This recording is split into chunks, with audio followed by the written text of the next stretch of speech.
Alors, petite actu sur Cardisiac assez étonnante, des scientifiques japonais transforment l'eau en carburant. Qu'est-ce que c'est que ça? Alors, on va nous ressortir les moteurs à eau, peut-être, voyons.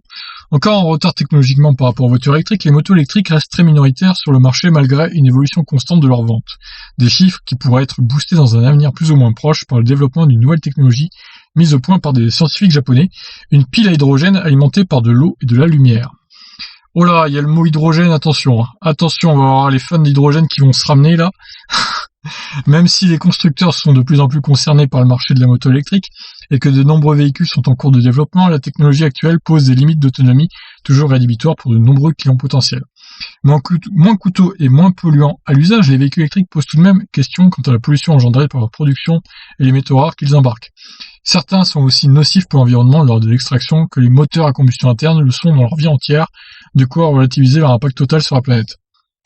Alors non, du coup, c'est un peu exagéré.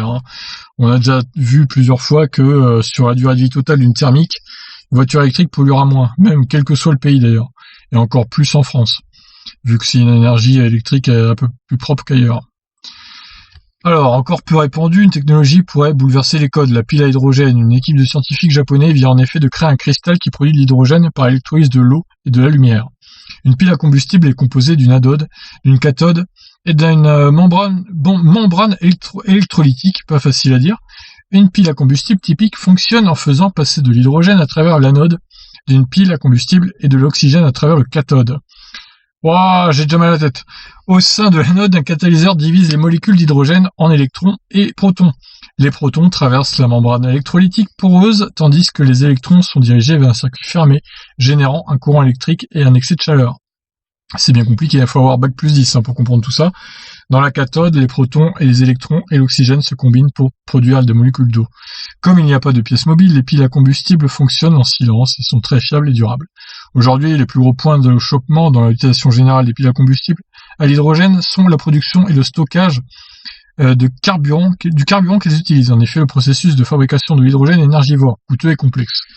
Ah oui, ça c'est sûr. C'est précisément sur ce point que les scientifiques japonais ont progressé en développant des photocatalyseurs, matériaux semi-conducteurs sous forme de cristaux, immergés dans l'eau pour produire de l'hydrogène. Un processus a transformé la quasi-totalité, 96% de la lumière reçue, en hydrogène. À ce stade, la lumière du jour n'est pas suffisante pour assurer un rendement suffisant.